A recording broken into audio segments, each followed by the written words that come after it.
With regard to the public comment process, I would remind you kind of what our policy is. You're here to address the board, and that isn't necessarily an interactive time, just to share your concerns with us. There will be a timer for 3 minutes. If you comments in 3 minutes, that would be great. I would also remind you as well, sometimes I know this can get a little hard, it can be emotional, and I want you to always remember that there are real people behind all of these decisions. So when there's a comment made about, I want to stay at school A because I don't like school B, recognize that those are teachers there that are doing a great job, administrators there doing a great job. So just be careful how those comments are worded as well. So with that, I'll call up Destiny Keith, and on deck will be Annette Brown. Nothing against Southeast Elementary because technically they don't have any staff yet, so I'm not against it. I'm just conservative. Okay. My dad has always told me that if you have a problem with something, find a solution. So that is what I've tried to do. Find a solution to the problem I'm being presented with this redistrict. Once again, I am coming to you asking to reconsider the current proposed redistrict. I live in Blue Ridge Creek, catchment 132. Again, Blue Ridge Creek. We moved into our new home on August 30th of this year. We actually moved closer to Durban to help give us the best possible chance of keeping our daughter in Durban, knowing this redistrict would be coming. The plan still has this area skipped over, parts of Deer Path, and now the possibility of Logan's Point going to Durban. Logan's Point was first moved to the Finch Creek Square since it's attached to Turnberry at the park because they wanted the bus transportation to be more logical, so that way it's not skipping over and it would just be easier. Now Logan's Point is up for an option to move to Durban, which contradicts the initial reasoning behind moving them, and has catchment 132 being still moved out of Durban and being passed by the buses to go to Logan's Point. Last time I spoke, it was more emotion-based and not numbers, so this time I'm going to try to come up with a solution. Here's the thought or idea that I propose. It kind of goes against the no surprise, but it's all I got. There's a small area in Deer Chase Apartments that is zoned to go to Thorpe Creek, but is currently at 102% capacity. This small area does not consist of homeowners that have invested thousands of dollars in the property, but apartments with renters are the only commitment they lease. If that area is moved from Thorpe Creek to Southeastern Elementary, that would lower the capacity at Thorpe Creek, sending them to a school that has 20% of their capacity available. Then taking catchment 132 and zoning them back to Durban where they currently attend. This catchment is filled with homeowners, PTO members of Durban, and parents that have invested so much time in this school. Yes, it is showing Durban at 100% capacity, but that is not including the 4 portables. 4 portables that have been there for years that 4th graders feel is a rite of passage to finally have class in them. They think they are awesome. If you leave the portables, keep this area there until the plans for Durban are finished, which at the last meeting sounded like it would be within the next 2 years. This would result in not having to redistrict us right back. Less of a transition for the kids and families, and provides more stability and less of a concern for mental health issues. It's also not double the bus rides for kids in this catchment and still has them attending the school closest to them, not 7th closest. The class sizes at Durban, the highest class size they have is in 2nd grade, and that's 22 students. No class goes higher than that. So, in my eyes, that is not over capacity. That I feel is a good class size because I know a lot of schools have larger ones like that. There's also the worry about kids being overcrowded. I have several family members and friends that kids go there, and they say the kids are not eating lunch in the hallways. Everyone's in the cafeteria. So it's hard to see what's on paper to say, well, the paper says it's over capacity. I recommend going to these schools and seeing how they function, seeing how things work. You walk into Durban, it doesn't feel that way. The kids are fine. They're in the cafeteria. I just feel like maybe getting into the school and seeing it firsthand is going to help see what the relation is. I kind of went off because I copied and pasted all the pages. That is all. Thank you for your time. I do not need you guys at all. Can I ask a question, Destiny? Where was that again that you were speaking? What neighborhood? Yes. Blue Ridge Creek. So this is Annette, right? Yes. Right. And on deck will be Erin Rive. Thank you. I'm Annette Brown. I spoke last time a lot about my son. Put my heart out there last time. Today it is actually about fundraising for Durban Elementary. I've been involved in Durban for over 8 years, and it's very well known that Durban is the poor school. I mean, years ago, there was a neighborhood that fought because they didn't want their kids going there because they didn't want to hang out with the poor. There are 22 committees at Durbin Elementary. 14 of those committees will lose one chair member. 7 of those committees will lose both chair members. You will lose both with just moving catchment 131 and 132. You're going to lose 2 PTO co-presidents, a secretary, and 2 member-at-larges, which will leave 3 members for PTO. And if anybody knows, sometimes you have to pull people in kicking and screaming to help. And it normally is 20% of the people doing 100% of the work. So, that being said, Sharon Wright was a PTO president over at Durbin for 8 years, I believe. And she worked for Fannie Mae, to put it nicely, to bring Durbin up in the ranks, because nobody really thought of us as much of anything. We're just the school that's out in the middle of the cornfield. So with catchment 131 and 132 being moved to Southeastern Elementary School, those homes are not necessarily poor. They're not necessarily some of the families that go to Durbin that live in maybe like a trailer home, which do what they can. So a lot of the families that are being moved to Southeastern Elementary, which is 7.5 miles away, which will be a heck of a longer drive than 7.5 minutes for the neighborhoods that you had just recommended, that you wanted them to have just an average time of 7.5. It's 15 minutes from door to door without any stops for us. So what's going to happen to our fundraising is it's going to fall, because a lot of the families, at least 70 families, I believe, I don't have the exact numbers, but those families are being moved to Southeastern Elementary, and now Durbin is going to be losing over 100 students. Most of those families will help provide for Durbin's teachers and their school. So now Linda is going to be stuck with trying to find people that's going to help them fundraise when it's already difficult enough for us to fundraise. So you're taking, and not you, please know I'm not pointing at you, but this combined neighborhood that is being sent all the way over to Southeastern Elementary, where it is being built up just even more so than where we are. It's being built up, and it's going to come to capacity sooner than anybody thinks, because they build the houses so quickly. I know, they just put one up next to me yesterday. So what our concern is for the fundraising at Durbin. It's going to fall back down to where it was, and it's almost like there's no way for them to come back up. So I am now coming to you with the numbers and the fundraising, because I love this school. I didn't want to be a PTO co-president, it's not my thing, but because of what Sharon did, I didn't want to see those numbers fall. I didn't want to see Durbin go back to being the poor kids. So I would really love to see the portables being used. We're not over capacity. We use every tiny little crevice that we possibly can. And if we're going to be rebuilding, if we're going to be doing something over to Durbin, rebuilding somewhere, why are you going to move all these kids just to move them back? It's not fair. So I wouldn't want to be in your seats. I know that a lot of people came with tears in their eyes last time, and I just wouldn't want you. But I thank you for listening, and see you when I see you. Next up is Aaron, and on deck will be Katie Klaus. Thank you for allowing me to address the board again. Still the same issue in my case, and that is the transportation issue is not being part of the choice this year. I understand the reluctance of the current board to actually address the high school issue. Even though the choice numbers right now seem to make it that the freshman classes will be even, there will still be that imbalance between the total number of students that are going from the HSE side of the district into Fishers.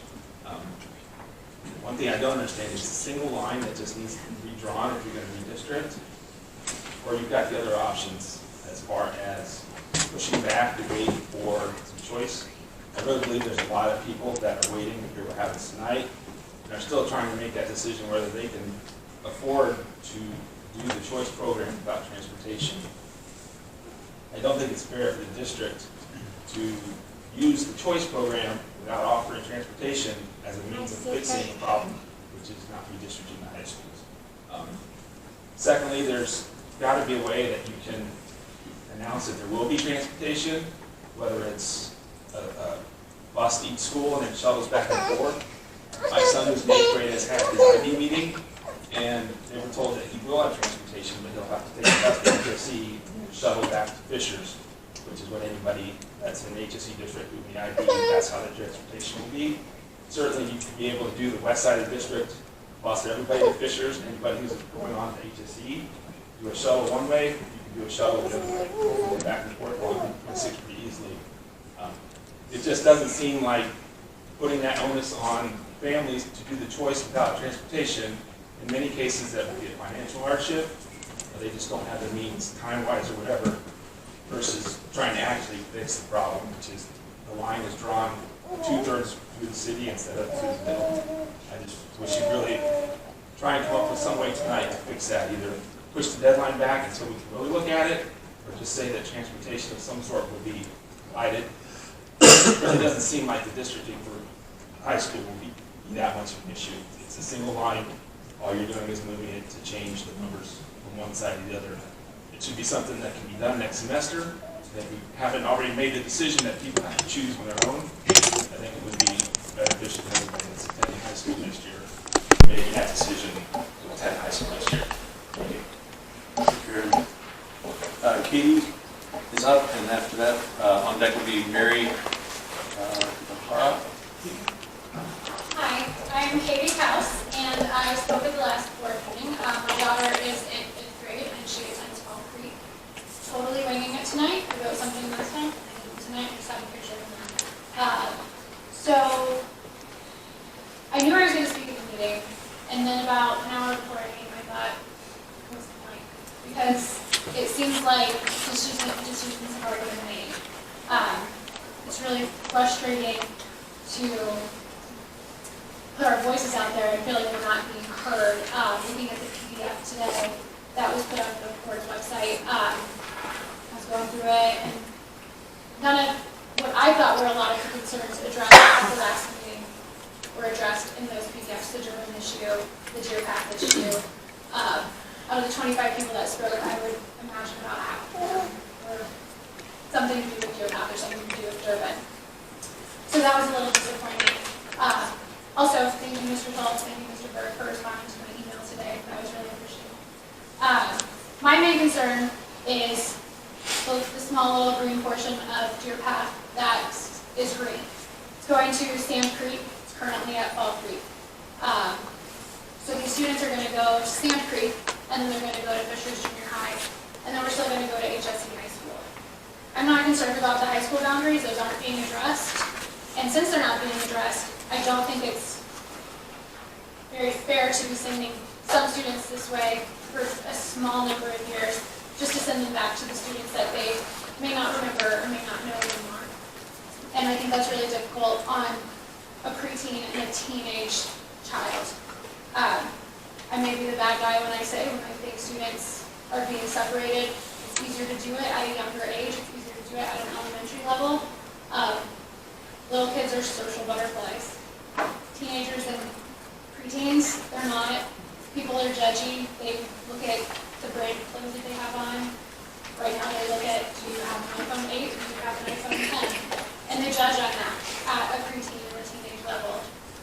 So that's something I think should be taken into consideration when it comes to sending kids one way and then taking it back the next way in just a few years. I think it goes without saying, and you guys are obviously aware that this is a public school corporation and you are an elected board.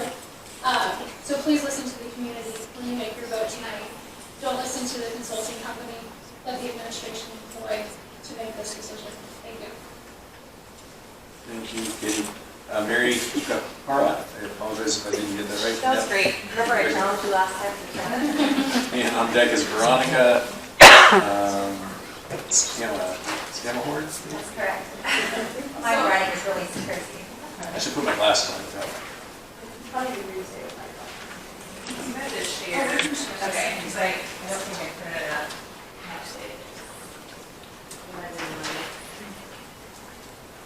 Oh, I guess.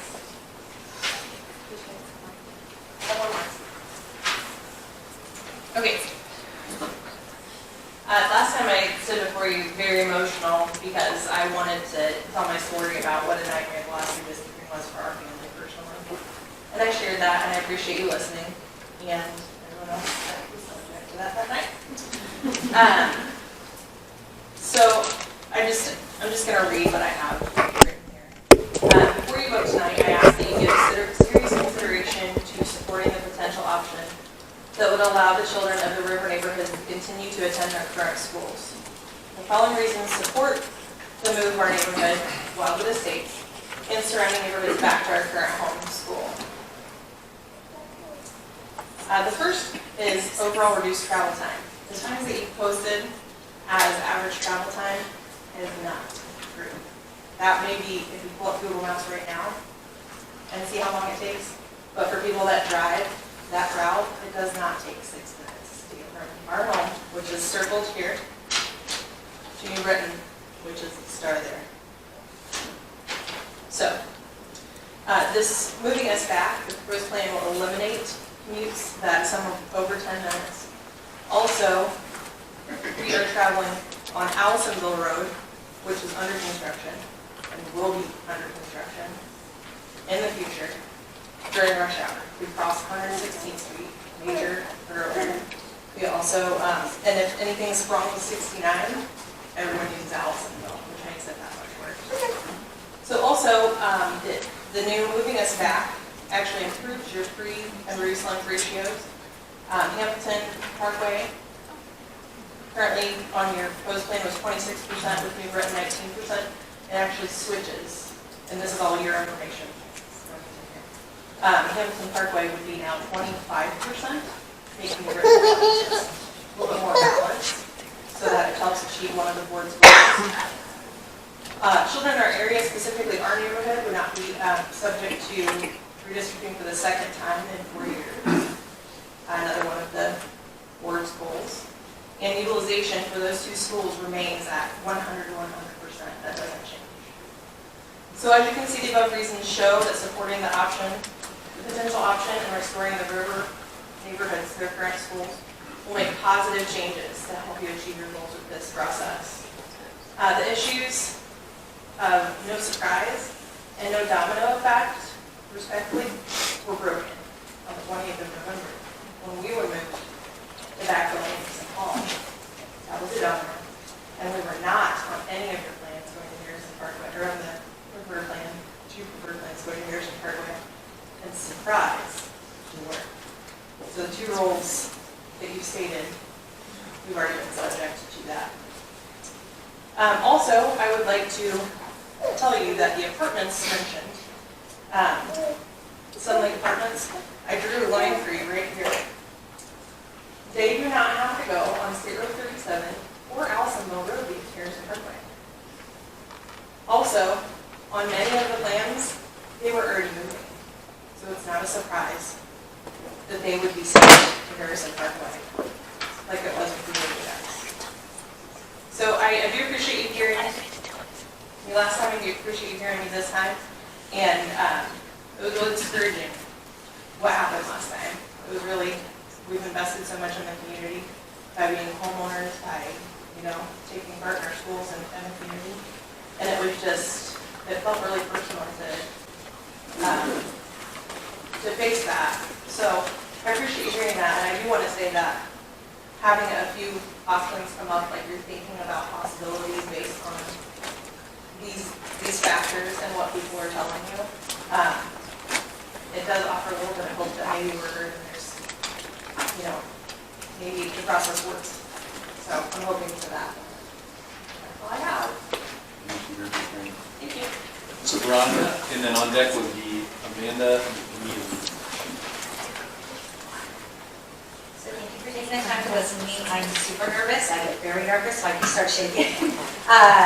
But I spoke in the last meeting, and honestly, I don't even know what I said, because it was just cut out, and I'm not sure what's happening. So I wrote down a few things. I don't know a lot about numbers. I don't really understand a lot of the numbers. I do understand the process that was taken to come up with the plan with several steps. I know that because I would pay attention to the emails and pay attention to what people were talking about in the community. I understand that I saw Deer Path, the section that we're at, always going to Fall Creek Intermediate and Fall Creek Junior High. What I don't understand is what changed at that last meeting that would cause that portion of Deer Path to switch to Sand Creek Intermediate and Fishers Junior High. I didn't understand that because it had stayed the same the whole entire time. And even in scenario 1, it was the same. And then in scenario 1A, it had changed. It concerns me because it's a flipping situation for my kids. I will have one, thankfully, going to HSE, which I'm really excited about because I'm an HSE graduate. But my 6th grader will be flipped to Fishers High and then go back to HSE. And it just really concerns me. So I don't really understand what changed at the last minute. I know this is not a 2-way conversation. I don't know if you guys can even ask that question amongst yourselves so we can find out what happened.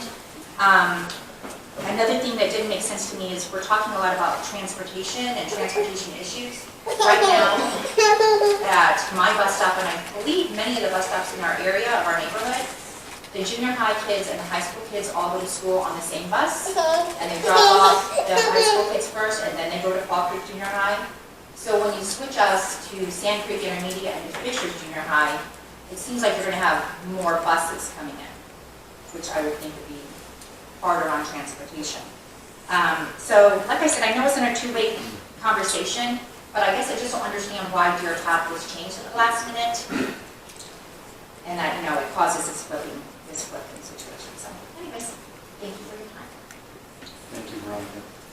Amanda, you're up, and on deck will be Jennifer,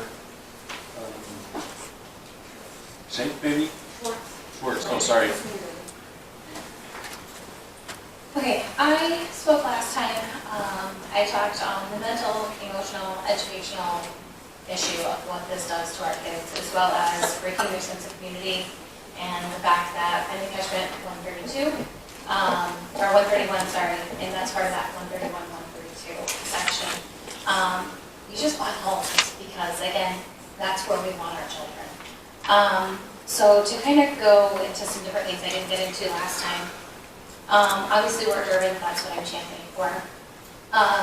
You know, you say before the meetings that there are real people behind our statements. There are real people behind the decisions that are being made. There are real families being affected by the decisions being made here. We have portables at Durban. I bet I could ask this room with the parents that are here from Durban how many are object to their kids staying in portables, and no one will be upset if their kid stays in a portable if it means we get to stay in Durban. I am one of those. My child will be a 4th grader next year. And I don't care if that means she gets to stay where she's at. You know, for the community, we are pleading with the board. It is your job to listen to the community. We are speaking, we are standing here stating our voices, and we really hope that you listen. If that means putting this off until the next group comes in, so it's not done by Christmas and this board makes the decision, I understand there are a few of you leaving and more coming in.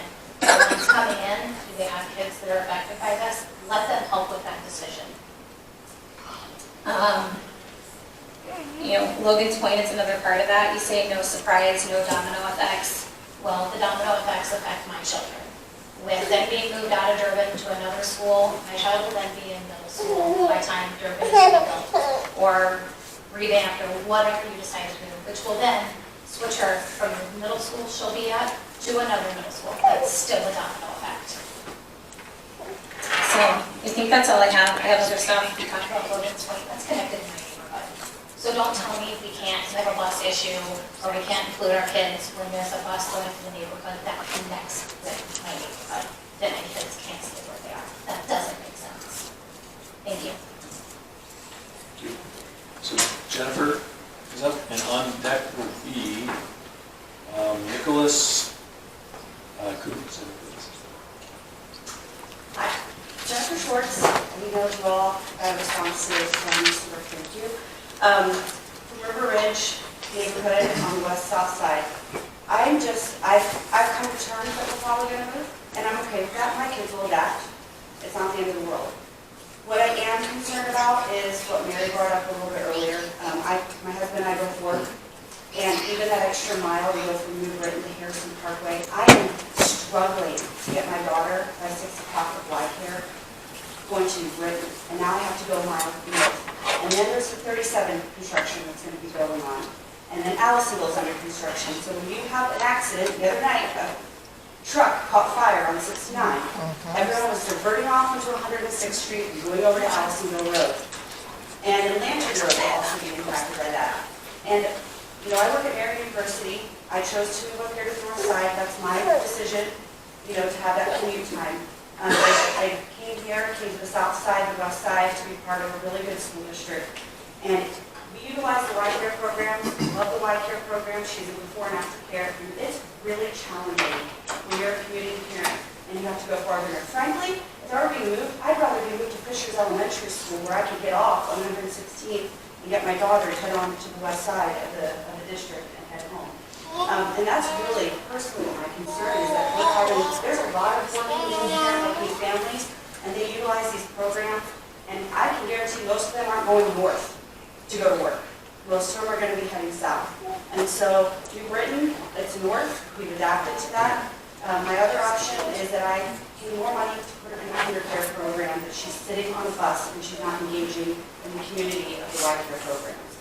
Because it's just almost impossible for my husband and I to get to that school. I'm challenged by that daily. And that's really where a lot of mine is coming from. Move me if I have to be moved, because I get it, feel that. I'm not even arguing that the movement part. It's logistically a challenge for people who have to commute during rush hour traffic, and we can't adjust their work schedules. Nicholas Coops, and on deck we have Leslie Zeisig. We get a 50% chance I drop the computer. Ladies and gentlemen of the School Board Superintendent Board, thank you for allowing me to speak again tonight. I come back tonight really as a final effort to try to ask that you consider revising the current preferred redistricting plan.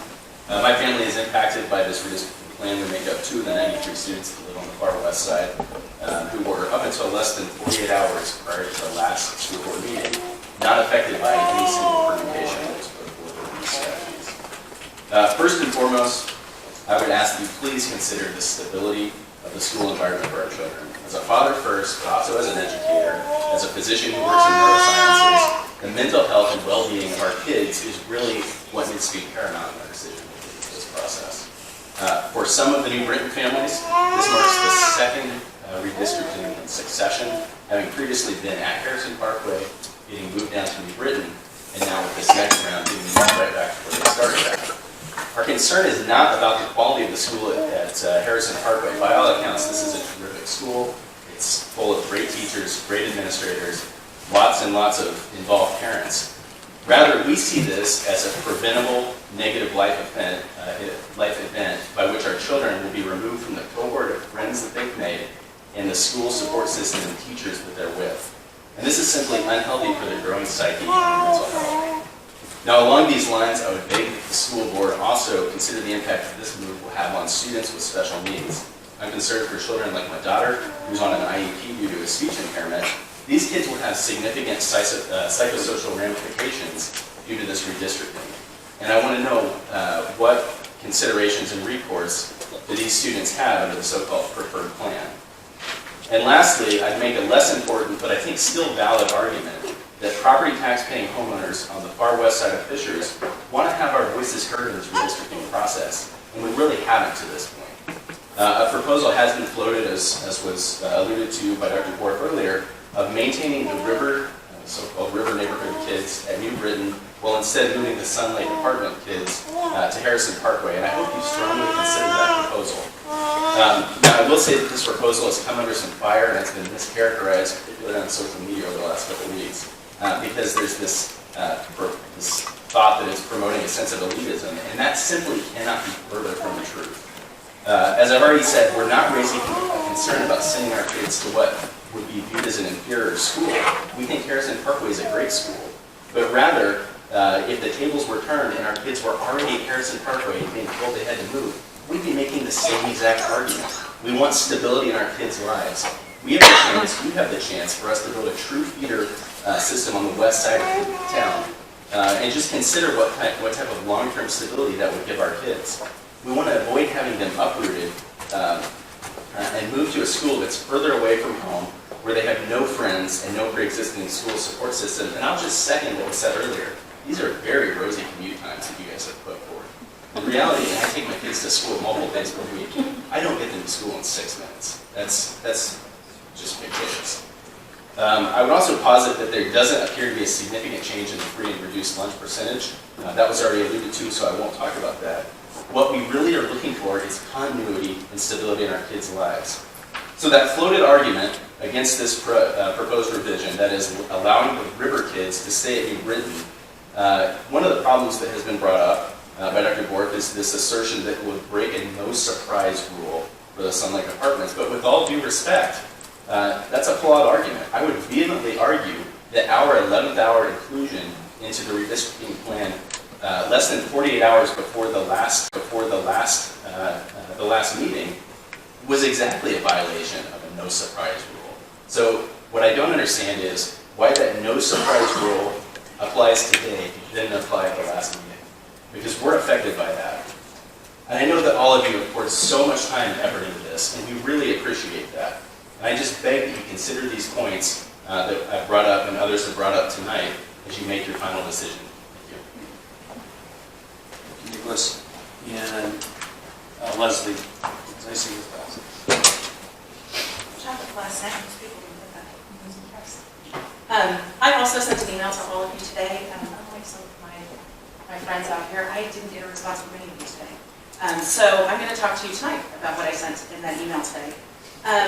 I am a parent at New Britain Elementary. I am not affected, my children are not affected by this redistricting. However, I am very invested in our school. I have a son who is a 7th grader at Riverside, so we've been in the school district for 8 years. I have 2 children at New Britain, and I have a 2.5-year-old at home. So if you put all that time together, we're going to spend 28 years in the HSE School District, and I would argue that's probably more than everybody else in this room. So we're very, very invested in where we are. And where we are on the west side, it doesn't make sense. The changes that you made at the last minute, they just don't make sense. You built a school on the farthest east side of our school district. And I understand that things have to shift. I understand the shift that happens along the way, but for that shift to reach all the way over to the farthest west neighborhoods in the school district makes absolutely no sense at all. No sense. Why these families should be moved. And at the last minute, like many of these other people have said, these neighborhoods were never included in any of the proposed plans that came out before this. So you want to take this no surprise rule and say that you can't make a change at the last minute because of the no surprise rule? That's exactly what you did to these people. That's exactly what happened to these people. Only they weren't given 2 weeks to look at it before they had to come in here and speak. They were given less than 48 hours to come in here and have to speak, and that's why you had such high emotion on that. I don't know if there's any way that you can pull up a map, but one point that Dr. Bourff made that I want to talk about here, and I'm a very firm supporter of Dr. Bourff. I have been a PTO president for 2 years. I've been on the school board, or on our PTO board for 4 years, and will continue to do that because I love our school. But if you look at your map, one of the contentions that Dr. Bourff made was that we would be creating an island with these apartments if you make the switch back. I would argue that you are not creating any more of an island than you have moving these other neighborhoods. Because that big portion that kind of, if you look at your map, that big portion that juts out to the side, there's a very large portion right here. That's Connor Prairie. Unless you have cows going to school, you have no children from that area going to Harrison Parkway. So you have already created that island right there. So creating that island and where those Sun Lake apartments are, everything up Lantern Road up to Harrison Parkway, that's commercial. So you're not creating an island there. The other argument, I thought your commute times were a little laughable. unless you're making that commute at midnight, those are not accurate commute times. These neighborhoods from this western side, they are already going through 5 stoplights to get to New Britain already. You move them to Harrison Parkway, you're going through 2 more stoplights, 7 stoplights. You're not making that commute in 8.5 minutes. The Sun Lake Apartments, there are no stoplights. You have a straight shot right up Lantern Road to Harrison Parkway. Now, my other option that I would like to give to you is don't move either one of them. Like these friends from from Durban, we're okay with the couple of portables that we have. Let us keep our families. Settle us on the west side. Let us be settled. We have no growth in our area right now. There is no need for us to continue to have families move back and forth. Get the west side settled and do it in a plan that makes sense and can go forward long term.